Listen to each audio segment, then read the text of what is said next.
Maguire and De Gea. I wouldn't even let them on the bus after the match. I get a taxi back to Manchester. This fella Ronaldo is a cod. Oh, yes! Hello, Ted, yeah. I'm 2 minutes in the ground and asked me to step back in.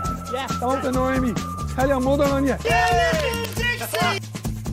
Hello and welcome to episode 1 of the Following the Floodlights podcast with me, Conor Hosford. And me, Daniel Pitcher. Coming up, we check into the Shamrock Rovers camp and talk squad development with Rovers 2 boss Aidan Price. We also hear from Stephen Bradley, League, Grace and Sean Kavanagh after the Hoops 6-1 win over Waterford. Speaking of club development, we talk to Daniel English, who's the director of football at Corduff FC, who have a tie-in at Rovers. He tells us about the development there. Also, we have a trifecta of Dublin SSE Airtricity League clubs. I'm a Bows fan, Conor's a Rovers fan, and we'll have a Shelburne fan and member of their media team talking about life in the top flight this season. If you want to contact us, you can get us on Twitter at FTFPodIRE or email ftfpod@gmail.com. First up on the show, I took a trip out to my first SSE Airtricity League game since the restart as Shamrock Rovers 2 took on Cabinteely in the First Division. Cabo came out on top on the night, however the scoreboard flattered them as this was a very even game. Afterwards, I spoke to manager Aidan Price about the result and development within the second team. Aidan, not an ideal result for you after a fairly strong game of football from your Rovers team. Yeah, I thought we were in control for the majority of the match. I thought we were the dominant side, especially in the first half. We created numerous chances, but it's always difficult when you don't take those opportunities.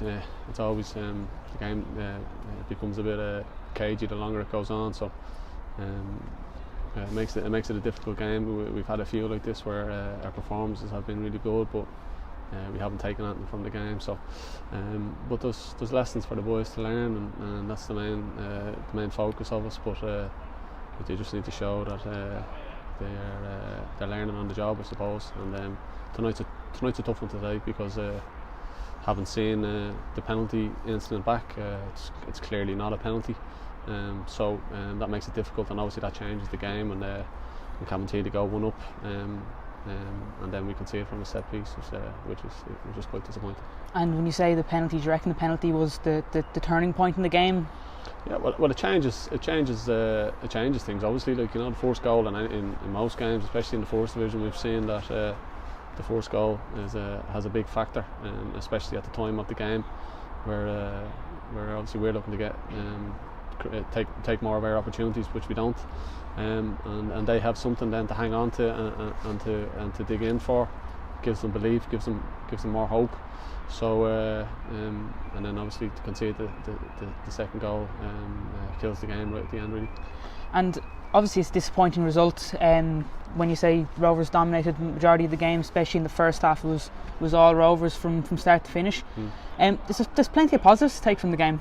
Oh, well, absolutely. There has been. There's not been too many games that we've come away from and not seeing plenty of positives from, both individually and from the team, in terms of how we're trying to play and the style of play that we've been working hard on, and the boys have been able to go out and express themselves within the structure of the team. So, and there's always been plenty of positives, but it's always disappointing when they're not getting their rewards. Although sometimes it can be taken out of hands. It's been 24 hours since one of the giants of European football graced this pitch. How much does an event like that spur on the younger generation of hopefully the next senior side to break through? Dean Williams, Sean Kavanagh and Thomas Olua also obviously featured in the squad. Yeah. Dean Williams coming on for the last couple of minutes. Yeah. How does that spur on the rest of the boys? Yeah, well, it's huge for them. They have they're going to get great opportunities, but I suppose it's up to them to go and grab them. They're in an environment where they're getting tested. But they're good enough to be tested. We're not putting them into a situation where we don't think is anything that's above them. I think they just have to go and show their own capabilities and show that they're good enough to go and play for the first team. Like, as you said, the lads you've mentioned have shown, boys that have come up over the last number of years and been able to get around that first team environment. And Stephen Bradley was in attendance tonight. Do you see many of those players making an appearance for the first team as the league run-in looms? Oh, well, like we have plenty of positive conversations about the boys week to week. And sometimes look, it can be difficult because they're going really well, and they're going for a league title. So the opportunities aren't just handed out just for the sake of being handed out, which is the right thing to do. But they're getting to see them in a really tough league where they have to go and show that they're capable of playing in the first team, and I think a lot of them are showing that in a really good light. But we know that gap is obviously a big jump, but they're getting opportunities, they're getting chances to train with the first team, and they're getting chances to show again tonight what their qualities are, albeit with a poor result. Obviously the Rovers 2 team can't be promoted, so from what you've seen from the division, what's your view on how the run-in will look as the league finishes out? Well, it's extremely tight, isn't it? You know, every team we seem to play is in contention for either a playoff spot or to go and win the thing. So I don't think there's been too much between many of the teams that we played. I think we have a tough game. We have 2 tough games coming this week against clubs that will be expected to challenge for the league, or at least be in a position to be in the playoffs in Drogheda and UCD. So we know we've 2 more tough games to come against teams that we've obviously played already, and we know that they're good sides, and they've shown that with the results already this season. Kevin Zeffie has been one of your standout players this season. He's even been named up by Ireland manager Stephen Kenny. Is his next step in his Rovers development a place in the senior team, do you reckon, even though he is only 15? Look, I think you see how good Kevin is, that the physical side of it doesn't even cause him any issues when he comes up to play against players in this league. So, but look, we know how Kevin's doing. The first team manager is extremely comfortable in where Kevin is at the moment, and Kevin's extremely comfortable as well. So we don't need to push anything, but I'd have no doubt, and I'm sure the manager would have no doubt in playing him if he had to. But Kevin's getting good opportunities at the moment, and he's in a good place, enjoying his football, and he's still, as we say, he's only 15 years of age. He's not 16 until February. So for a boy of that age to be shown what he's shown, with the mentality and the determination he has to be the best footballer he can be, I think he's getting to show that where he is right now already. Given what it's done for the development of young players, do you think that this team will be around for next season to carry on that work? Well, we hope so. We hope the opportunity is there, but that's completely out of our hands. So we just have to wait and see. And you also said that you're still involved with the Rovers Academy. We're into level 3 of COVID-19 restrictions now. How might this affect the work in the academy? It's the same as every other football team in the country, or in Dublin, should I say. It makes things difficult, but we have to be creative, and we have to be still allowing our boys to work as much as they can with the restrictions that are in place, because that's obviously the most important thing, is that we maintain and coherence with those restrictions that have been put to us. So it makes things difficult, obviously, because you're only getting back into a situation where the young boys are getting to play games, and you're getting to see them in that environment, and they're going back to school, and they've been loving their football side of it. So we'll work with what we can, and we can still help those boys develop and hopefully enjoy their football while we're going through this. And you say but the kids are just back in school, and it must be incredibly disappointing. They're just after playing their first weekend of fixtures, and it's all shut down again. And when in terms of school, like a lot of PE classes for kids in school have been restricted because of the lack of facilities and in the school to have a safe environment for them to have their PE classes. So would football have been that escape for them, and now that's been taken away from them? Is that incredibly I definitely think it is. Not just football; it's any sport really. You're taking away someone's hobby, and some kids that this might be their only kind of source of activity outside of their home life, because so you're taking away that, and you're taking away that enjoyment, and you're making it a little bit more difficult for them to have that. But hopefully, fingers crossed, if restrictions help with the difficult times we're in, that we're back to normal in 3 weeks, and we can move forward from there. Yeah, hopefully. And thanks very much, Aidan. Cheers, thanks very much. That was Shamrock Rovers 2 manager Aidan Price. So as we mentioned at the start of the show, Rovers have a tie-in with Dublin 15 side Corduff FC. Well, recently we spoke to their director of football, Daniel English, about his experience in such a short time at the club. Yeah, so I'm here about a year now. So actually, just coming up to a year since last October. So my role when I came in was to set out a clear vision for the football club, a coach instructor, and kind of just push us on towards the next level to kick on.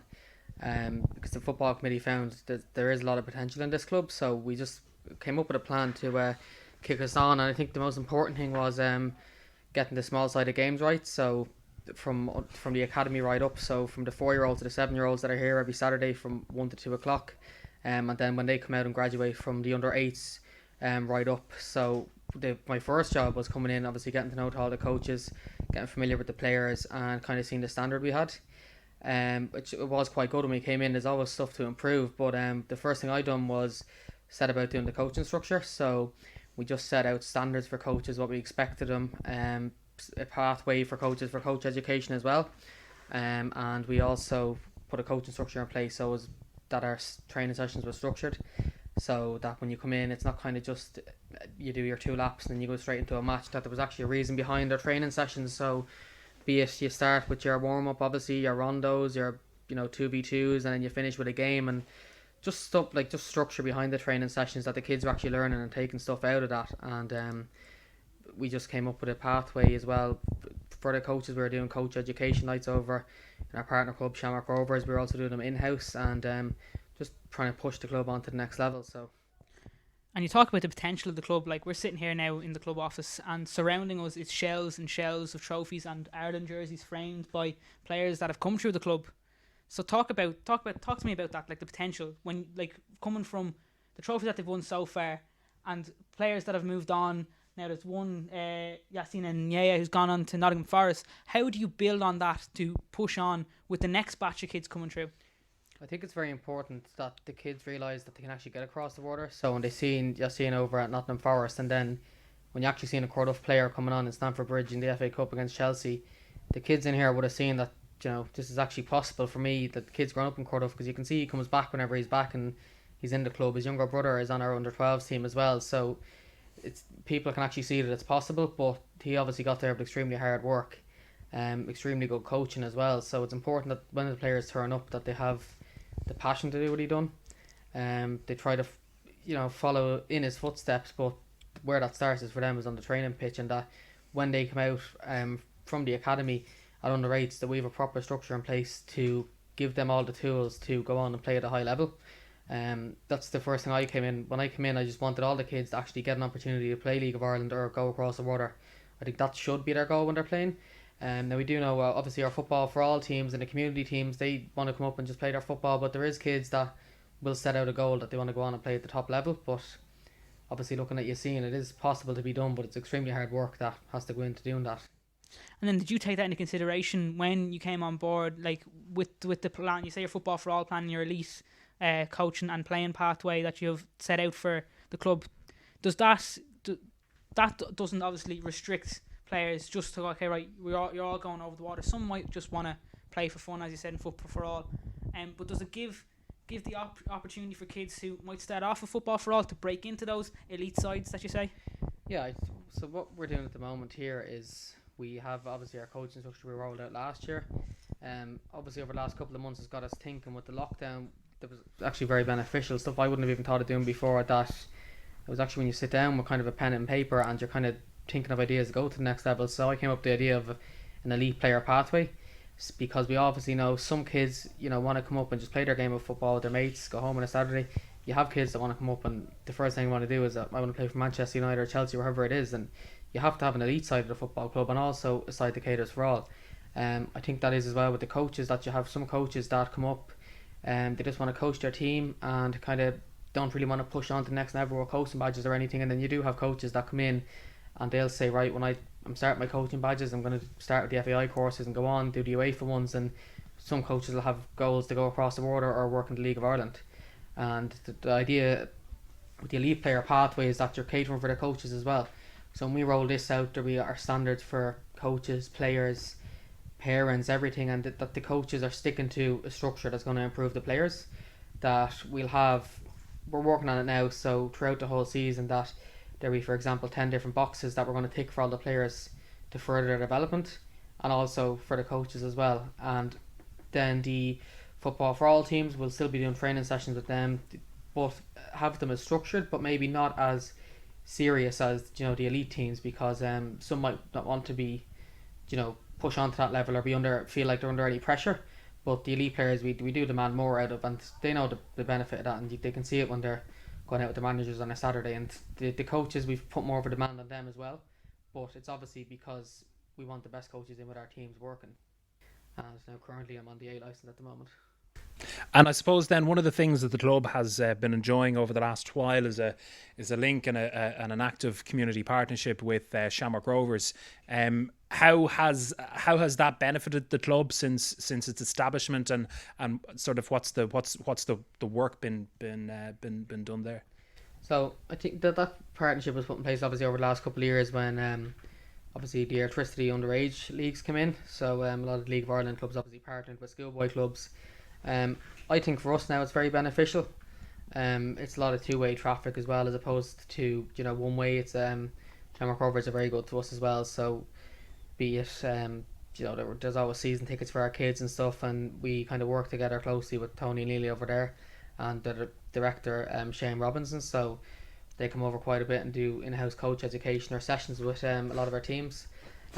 We in turn then will go over there and they'd put on coaching nights, and obviously for the benefit of our coaches as well, go over and watch a few of their teams, what standards they're setting over there, how they're approaching their training sessions, and basically how they're moving forward, because I think anyone in Ireland now knows how good they are with underage. They're very, very strong in League of Ireland, all their DDSL teams, and I think it's a credit to the work that Shane and all the guys are doing over there, because they're doing very, very good work. So we've also have the emerging talent program, so our top players on a lot of our teams you would have seen going over there 2 or 3 times a week to train with the Shamrock Rovers team as well.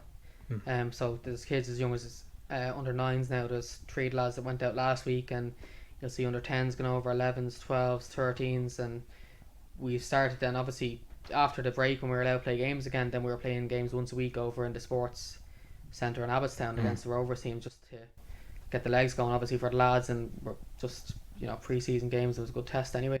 And of course one of the big challenges that's I suppose nationwide that clubs anywhere have had to address is the issue of COVID-19 that shut everybody down for about 6 months.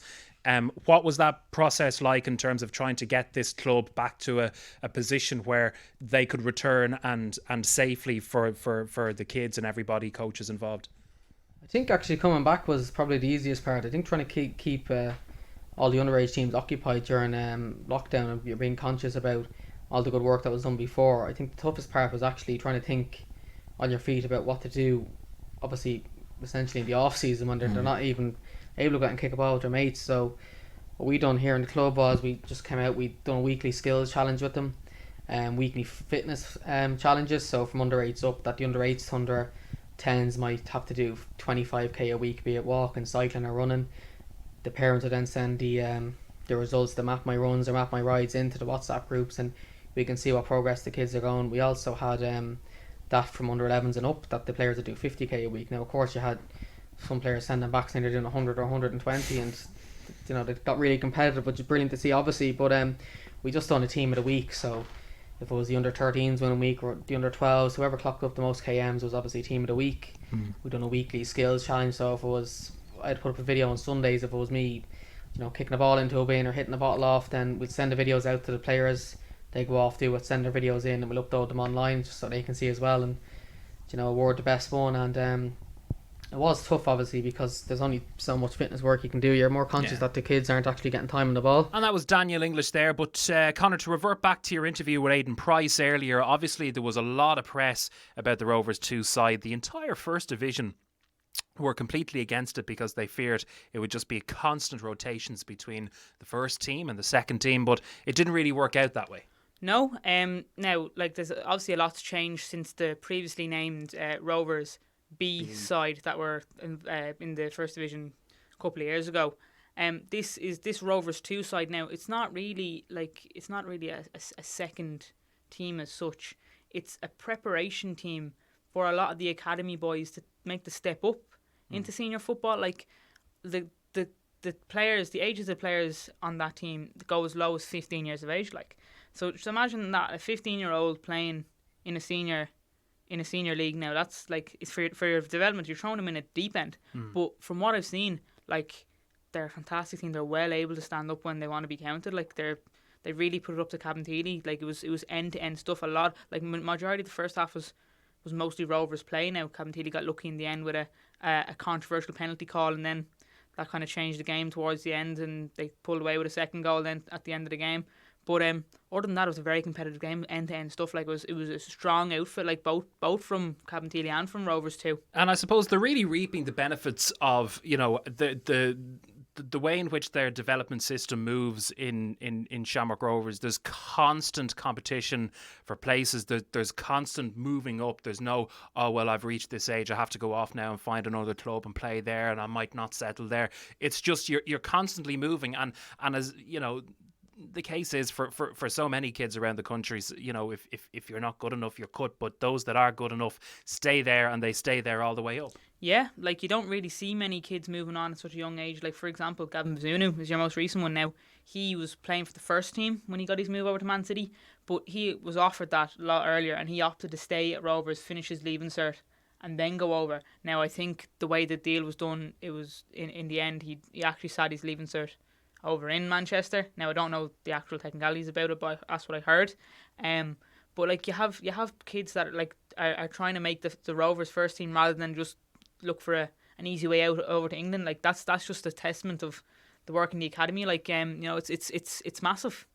And you spoke there, obviously, before we played the Aidan Price interview. It was your first match for a Rovers season ticket holder. Your first match back since the restart, obviously, because there's been no fans in around the stadiums. But your first match back, looking at a Shamrock Rovers side. How did, like, because you hear different people saying, "Oh, it was a great experience. Oh, it was a weird experience." But how did you feel?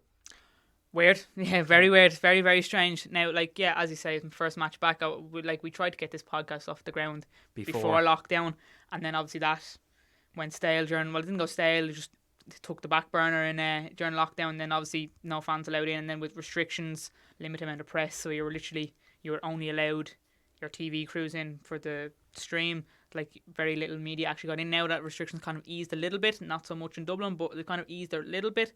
You're actually able to get more media in. You're able to get, like, now, before level 3 was announced, you were able to get a couple of fans in. Now Rovers opted not to, but anyway. I know there was hope of getting actually fans back in before these restrictions were made, but we're even seeing over in the UK at the moment, like, they had planned to slowly reintroduce fans back in, but because of their spikes over there, they've completely rode back on that. It looks like maybe another 8 counties at least might go into some form of restrictions here, so that'll put that on the back burner maybe for a couple of weeks, another couple of months. But it just came at really the wrong time for those discussions really to be happening.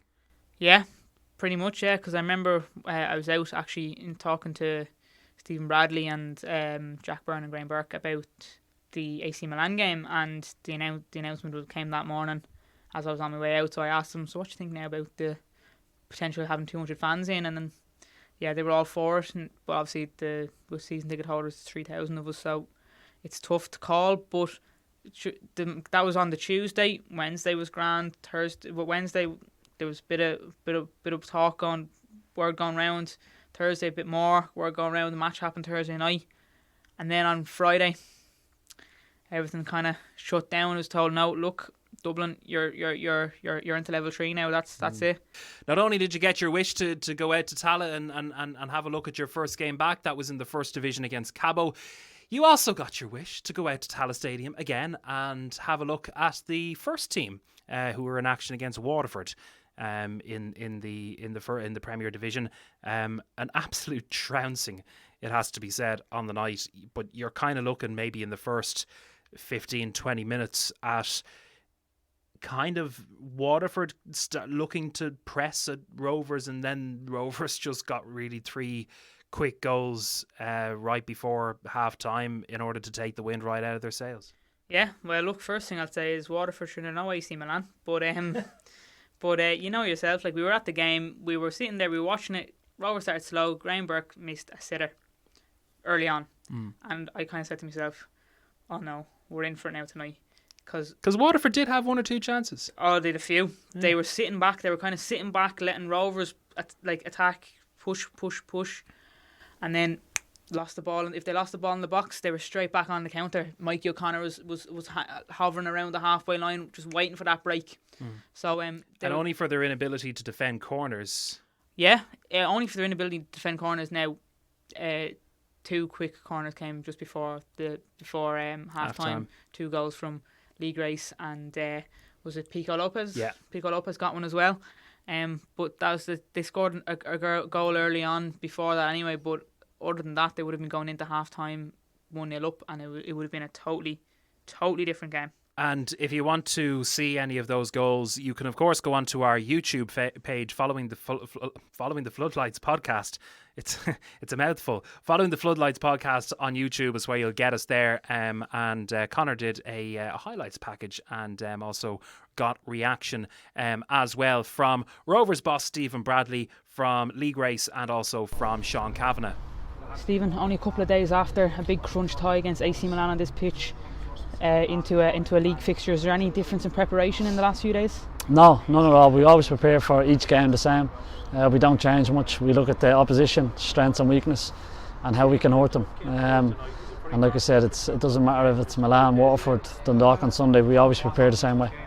And after the game with AC Milan, was there anyone in the squad who stood out who you thought of throwing in tonight? And Dean Williams came on against AC Milan the last few minutes. Is that why you gave him a bit of a longer run out this evening? No, I think the squad is really pushing each other. Each player probably deserves to be starting. It's difficult. You can only pick 11, obviously.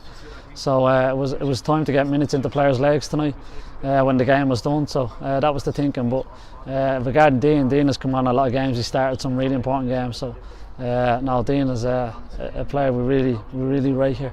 And in terms of the match from the get-go, there was a couple of missed opportunities. Did you fear for the worst in the first few minutes, or did you think that you were really going to kick on? No, I didn't, because obviously we need to take them chances. But I felt the way we were playing and the chances we were creating, we'd always go and score goals. Tonight, the tempo we were playing at, we need to take them chances. But overall, I wasn't worried. And then this game tonight, it's pushed you 8 points clear to the top table. Is that a bit more pressure off going into the game against Dundalk at the weekend? No, we don't. It doesn't come into our thinking. We approach every game that we want to win it. We don't look how many points clear we are, how many games left. We focus on the next game and preparing to win it. That's our mindset, and it always will be, and that'll be the same on Sunday. And I believe that Graham Burke picked up his 5th yellow card this evening. Does that mean he's suspended for the Dundalk game? No. Okay. Lee, 6-1 win tonight. How do you feel after that game? Do you feel it was coming? No, look, we're happy with the performance. It's all about the 3 points. We couldn't come out and be thinking about the AC game the other night, and people saying we have a hangover, still thinking about that. I thought from the first whistle everyone was excellent, everyone was at it. Players that came on, brilliant as well, and we're happy with our performance. And Graham Burke missed a sitter at the start of the game. As on the pitch, when you seen that go wide, did you fear that you were in for a long night, or do you think that the team were really going to push on? No, we knew we'd get chances. That's what this team's about. We'll create chances and we keep creating chances.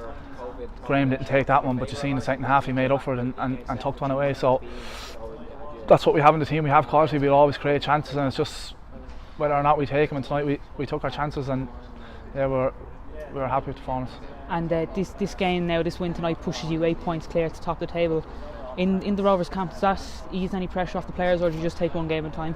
As you said, one game at a time. You can't get carried away. If you get carried away, you'll get turned over the following week, and all of a sudden there's 2-3 points in it. So we just take game by game. We have Dundalk now Sunday. All of our focus is on that. A long enough week now to prepare for it, and we look forward to going up there and performing. And you say with the Dundalk game, do you think this is a huge confidence boost going to Oriel Park?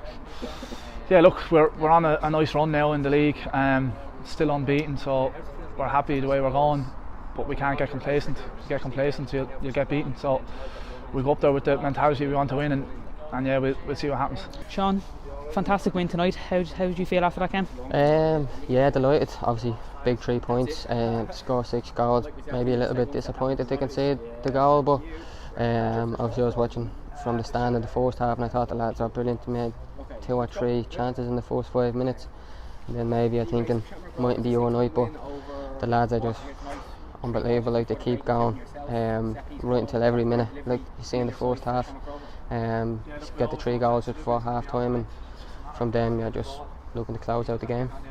And you're on a personal note, you've been out injured for quite a while now. To come on against AC Milan and get a couple of minutes there, and to come on the second half here tonight, do you feel like you're on your way back to full fitness? Yeah, it's been a long time injured, and obviously missed the football, but it was unbelievable. So it's surreal to come on Thursday and then to get more minutes today. So just I'm delighted to be back and won't be taking anything for granted. Just looking forward to the next game. And do you feel the break, the unwanted break with COVID, did that help you in your recovery to come back and playing football? Yeah, it probably did a little bit.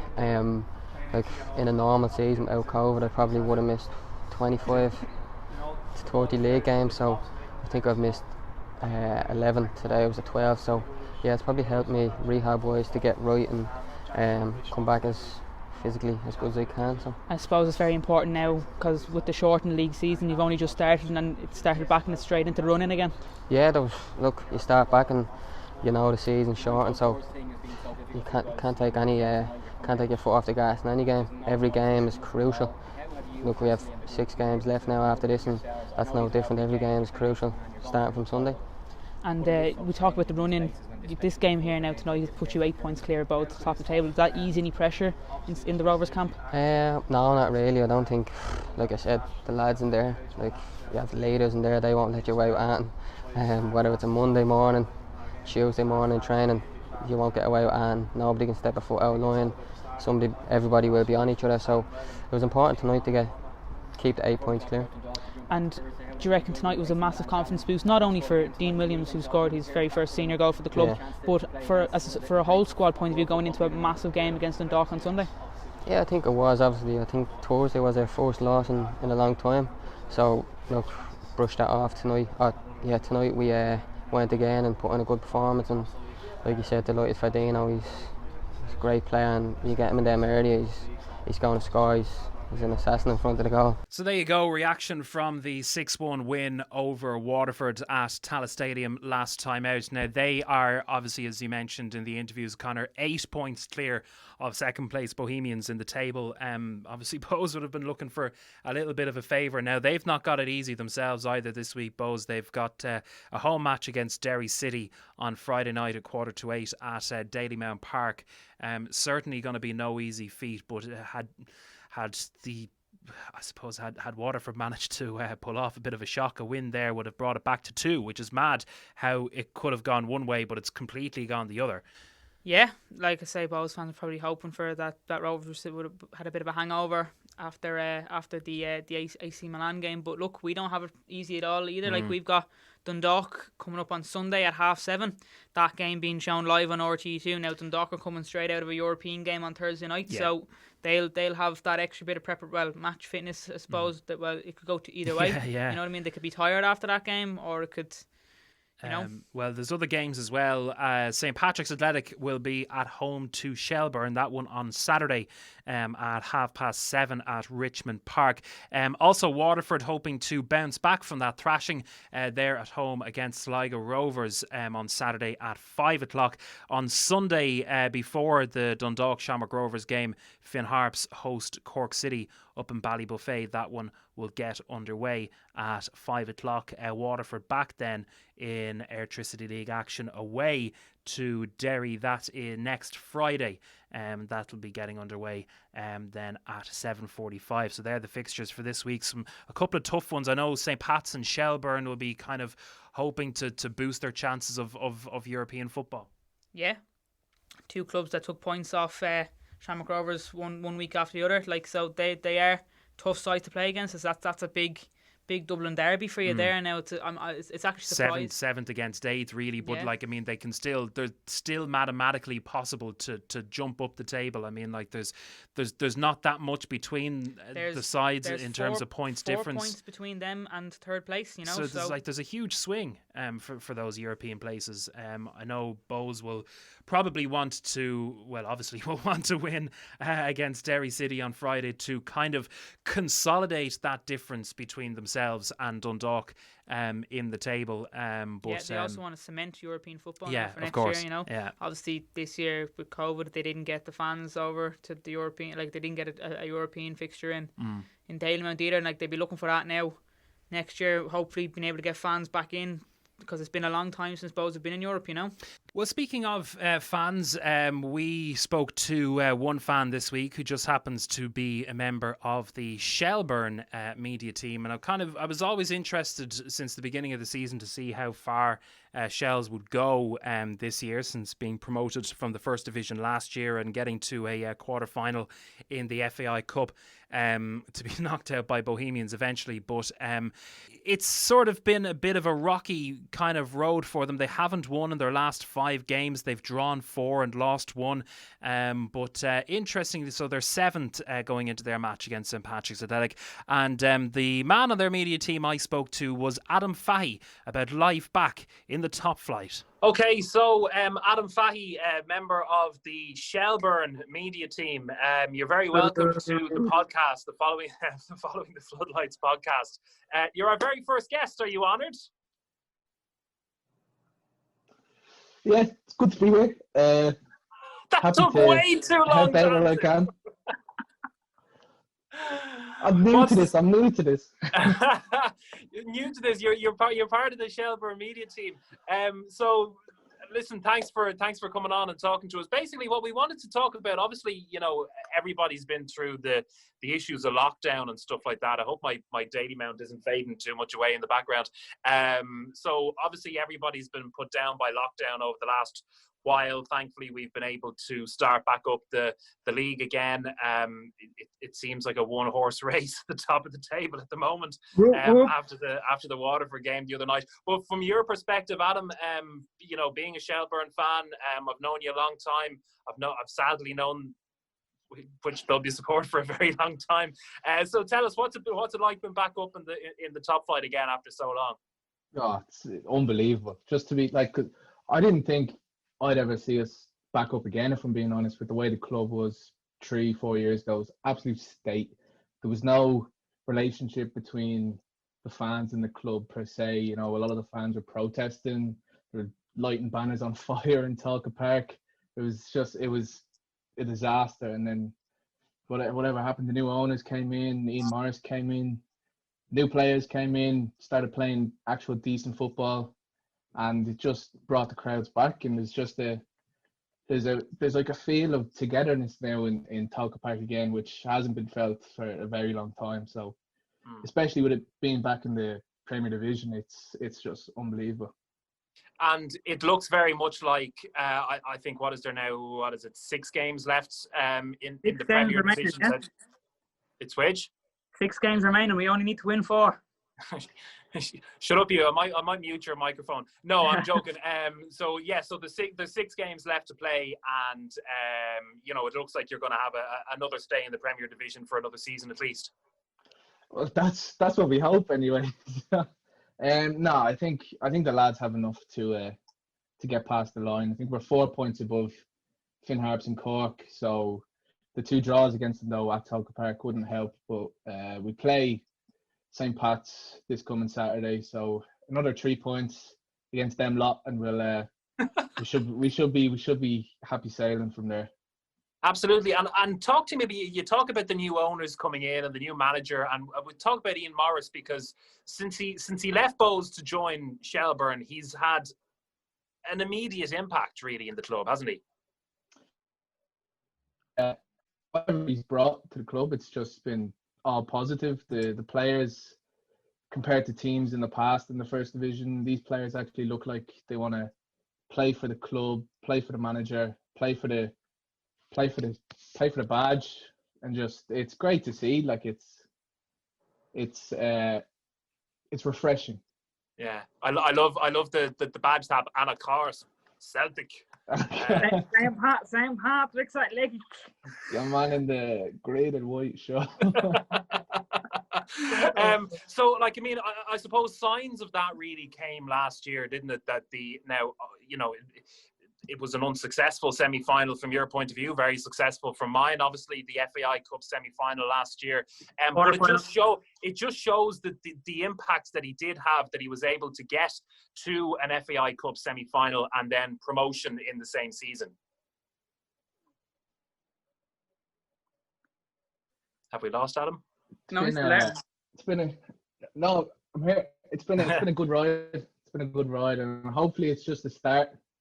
Some of the lads, I think, were saying, some of the players for Shels were saying that they can push for Europe this season, which I think is just a bit too unrealistic from a fan point of view, anyways. So I think we should just plan to stay up, and just that'll be a good foundation to build from, and we'll just carry on from there and see where it takes us. So Adam, you're a season ticket holder or a member with Shels as well. So I heard before restrictions, you were letting 20 fans in per game. It was so I think it was the Derry game. There was 50 fans allowed in, 50 season ticket holders were allowed in. Unfortunately, I wasn't one of them at the time, but everybody there that work behind were saying it makes a huge difference having the fans there, even if it's just 50 people. I'm watching it on the Watch LOI, like you can tell there was 50 people there, but compared to usual, it sounded like there was probably 1,000 people there cheering on the lads, And I think we were 1-0 down, but I think it was the fans getting behind the team that got us that equaliser, and we just didn't hold out for the draw. And yeah, just the fans being there would make it a lot easier, And talk to me, how does that work? Like, do you all get assigned a game, or is it just a look at the draw?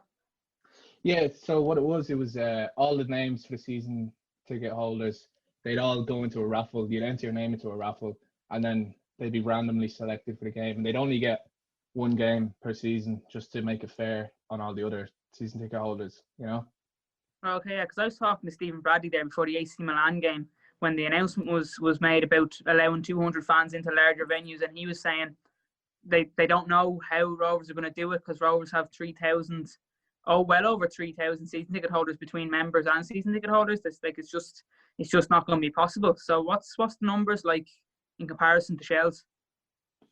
I wouldn't know the exact figure, but if I was to guess, I'd say there's probably around 500, maybe just over 500 season ticket holders, and even to choose 50 from that, it's hard to do. So I think the fairest way to do it is through a random raffle, Yeah, and obviously now you were talking about not wanting to go back into the first division. How tough is it to get out of the first division? Oh, stop, man! It's ridiculous. I'm just getting angry just thinking about it. I remember after the draw of the match, when we won the league, we all went back in the bar down there. And as I was leaving, I went up to Ian Morris and I shook his hand and I said, "Thank you so much. You don't know what this means.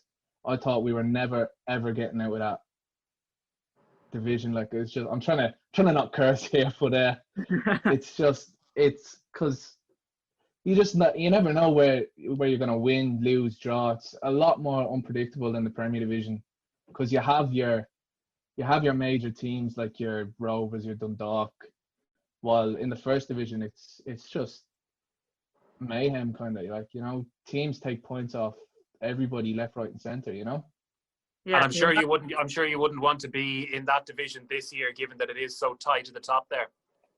Yeah, and I wouldn't want to play Cabinteely again, because I can't remember the last time we beat them.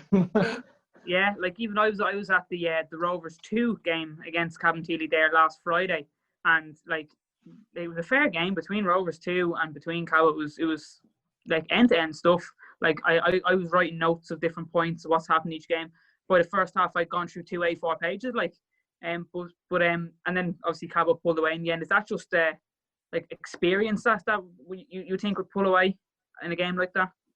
I think again it's really unpredictable with the first division. Like something can happen just out of nowhere. It depends on the pitch you're playing on, because realistically the pitches in that division are quite subpar. Like Cove, Cabinteely, it's just. Yeah, talk to us about Stradbroke. What's that like? How was it the pitch? Oh Jesus! Lovely away day though. Lovely away day. What about a trip to the seaside in Bray? You don't miss those, do you? I missed the day out, but the match itself, if they come up to the Premier Division, I wouldn't mind going to Bray away. But as long as they're down there, I'll give them a miss, you know. In terms of your squad, Adam, I mean, it was said about Shamrock Rovers a number of years ago when they were trying to bring younger players into their squad that it would take a long time, and things have been kind of moving along, and it's kind of been stuttering along for them. But they're at a point now where they're 8 points clear at the top of the table. They're bringing in these young players all the time. And it is now where all of that work is now starting to reap its rewards. It's pretty much the same for you at Shelburne, because that's what Ian Morris has done. He's trusted in an awful lot of young players as well in this project to maybe try and get Shelburne another league title over the next while. Yeah, there's a lot of youth in the team, but there is experience there to try and guide them through. The likes of, we've got a couple of young wingers in Denzel Fernandez, Dale Rooney, Jays Cavia, all those lads. But there's the likes of Carl Shepherd in the squad who can show them the ropes, so they're not kind of lost at sea in the Premier Division. So I feel like there's a good mix of youth and experience. Like, you know, Gary Deegan in the midfield he can help out the likes of Sean Quinn, Shane Farrell. Like, so it's positive. It's very positive. Would you think now experience matches up with youth, or is there is that a fair balance across the squad, or is it more so the likes of Carl Shepherd and the more experienced guys in the league that are kind of pulling the young lads through?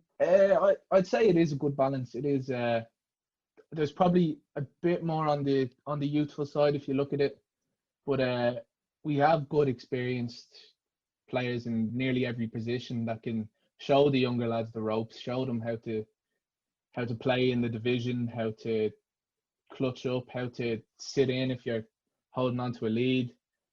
Well, they try to anyways. But yeah, no, it's for the likes of, example,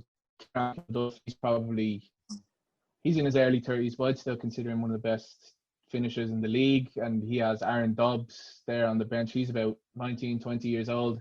So Aaron Dobbs, I remember him playing for Rovers there a couple of years ago. Yeah, he's lightning quick, lightning pace. But like with the likes of Kieran Clough, like guiding him, I've no doubt he'll be a good player as well. But just stop naming the experienced names. You're going to give them awful notions that all of these players were raised and born and bred in Tala. Yeah, you heard it at the cup final. Legends are born in Ringsend. Yeah, other people are born in Ringsend as well.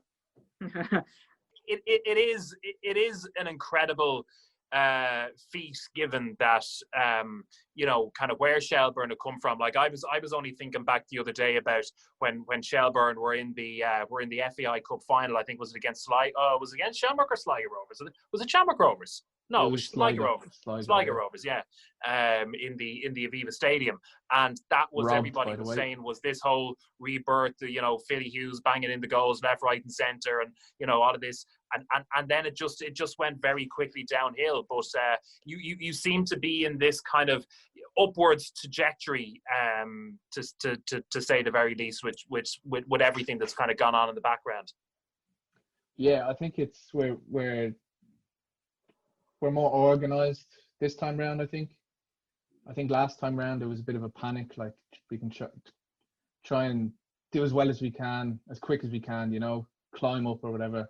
But this time they've got a plan, and they're not going to spend out of their means, or they're not going to be too unrealistic, because it'll just end in disaster like countless other clubs. So we think, I wouldn't know myself. I'm just a fan looking kind of from the outside in, but from what it seems and what a lot of the fans think is there's a plan and there's a structure, and that we're here to stay. But I mean, you're closer as well to the action than most fans, as part of you're doing a little bit of work with the Shelburne media team. What's kind of that like? What's your role there? I've only started the last couple of weeks just because I'll be starting it in college, so it'd be good for the CV. And but what I've mainly been doing is mainly more focused on the women's team, and I'd be doing the likes of, like when they played Wexford there, I was up at the match in Talca Park the other week, and just doing the likes of lineups, live updates on social media accounts and stuff like that, just to kind of show that it's not just a men's team, that there's a fantastic women's team with unbelievable, you could say, world class quality. Like 3 of them just got called up to the Irish national team there. Like, you know. Yeah, talk to us about that women's team. Talk to us about that women's team. Like, you're looking at when you look at Shelburne women's team, they're winning. They're in cup finals. They're winning leagues. They're the driving force of women's football, really. Yeah, they're unreal. Like, I have to say, before working with the media team, I hadn't watched them very much, but looking at when they beat Bows 3-0, beat Wexford 2-1, just the quality on show was unbelievable. The goals, Keir Grant's goal into the top corner, she'll say she meant it, but it was a cross into the top corner, but still, unbelievable finish. And then great ball from Noelle Murray into Whelan with a great header. Like, it's just unbelievable quality. Like, it's the Airtricity League team could have done with a few of the women's players against the likes of Sligo and Waterford. That's all I'll say. And in terms of, like, you look at the women's team at the moment. Okay, they suffered a harsh result against Germany, and I think an awful lot of people would have expected it. But you think even before that, and the resurgence of the Irish women's team under Vera Pauw, they could still qualify for the European Championships in 2022.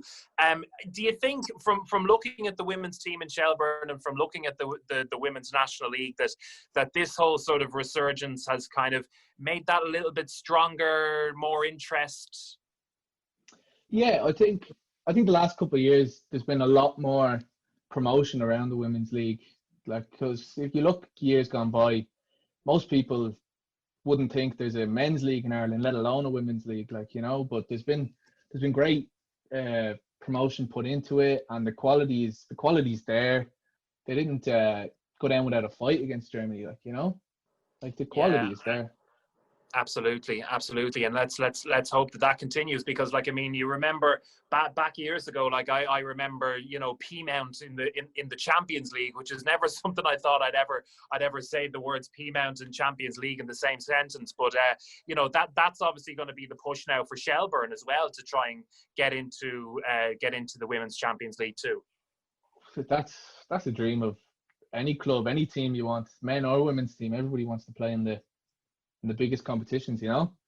But speaking of Peamount, actually, it's the biggest game of the season so far. Actually, Shels are playing Peamount on Saturday in Talca Park, and there'll be a live stream for it on YouTube. Just if you want to check it out, because the quality, those two teams are sensational teams. Like, so. Yeah, when you say Peamount, Stephanie Roach is back now. She was away in Italy for a while. She's back now playing for Peamount. It was actually when she was playing for Peamount when she was nominated for that Puskas Award. Yeah, it just shows the quality of the teams, and it's just I recommend everybody to go watch it. It'll be on the Shels YouTube channel, so just give it a watch, and you'd be surprised. Yeah, we'll share that around our socials as well, and see if people can tune in. Do you get commissioned by the Hit? Do you? No, all voluntary. Just trying to help the club, you know. Absolutely, fair play to you. Well, listen, Adam, thanks for coming on and talking to us today. It's been great. I know, like, it's actually kind of strange when I look to the one window I see you, and I look to the one as well I see Conor there. It kind of makes me feel a little bit old, because once upon a time you guys were playing rugby for me, which kind of makes me feel very, very old. But and actually, just on that, like, are you still, like, I know you still knock about a bit of cricket as well, don't you? Unfortunately, not really anymore. I say unfortunately, no. I just kind of got a bit bored of it. The only reason I did play it was because I was semi-good at it, but just... And Dan's recruiting there for the soccer writers cricket team. That's it. Could do a job. Such a thing exists. I shit you not. Something is like that. That actually does exist. But anyway, listen, Adam, thanks very much for coming on and talking to us. And we'll probably have you on again in the not so distant future. I think we were hoping to maybe even get Tracy Gleeson on the show in the next couple of weeks as well. Women's coach. Yeah. So trying to get her on. So we might get you on as well when we get her on, to the two of you can talk Shels Women's, since you're both vastly experienced in that field. Oh, geez, I wouldn't say that. We're putting them up against us now. Listen, Adam, thanks very much for coming on and talking to us. So that was Adam Fahy from Shelbourne's media team, and good to chat with him. He was on my rugby team before, as were you, as we mentioned there. But as we had mentioned, obviously, before we went to Adam, we mentioned the fixtures in the Premier Division for this week. But we have to mention the run in to the First Division season, which could go any one way at all. It's so clustered in the First Division table, kind of between Drogheda, Longford, Cabinteely, UCD, Galway. I mean, like going down, well, maybe Cove, stop it there at 7th, because then you've got Athlone Town, Shamrock Rovers 2 and Wexford, who are sort of too far away in order to make any sort of challenge whatsoever. But like it really is clustered in that table. Like that could go anyway. Yeah, like there's what, 2 or 3 points between 6th and 1st. Like I know Bray, they have played one game more, game in hand there, so they're just pulling away at the top of the table. But like it's made for a very, very interesting run in. I mean, between like if the points difference, I don't know, could be sort of reduced in the Premier Division. I mean, like you could be looking at 2 top class finishes to the league season, and given the disruption and given everything else that's gone on, and we didn't even know at one point whether or not we'd have a season to come back to, because nobody could find 2 million quid to come up with 2 million quid to get the season back up and running again. But there'd be some photo finish to that. But to mention a couple of the fixtures then for this week, I mean it really is like, I mean if anybody loses any of these games and like they're really looking at a bit of a battle. So like you've got Athlone Town on Friday, who are at home to Longford. Bray, who are sitting a little bit comfortably at the top of the table, they are at home to Drogheda. Wexford make the trip to Cabinteely. Galway have Cove, and then on Saturday you've got Shamrock Rovers 2 at home against UCD at Tallaght Stadium. But like there are some cracking fixtures there that, as I said, could prove to bring us to a top class finish in the First Division. And that's where we end our show. Yeah. Our first show, done and dusted. We'd been talking about this for so long. We finally got it up and running. How long has it been now? 8 months? Yeah.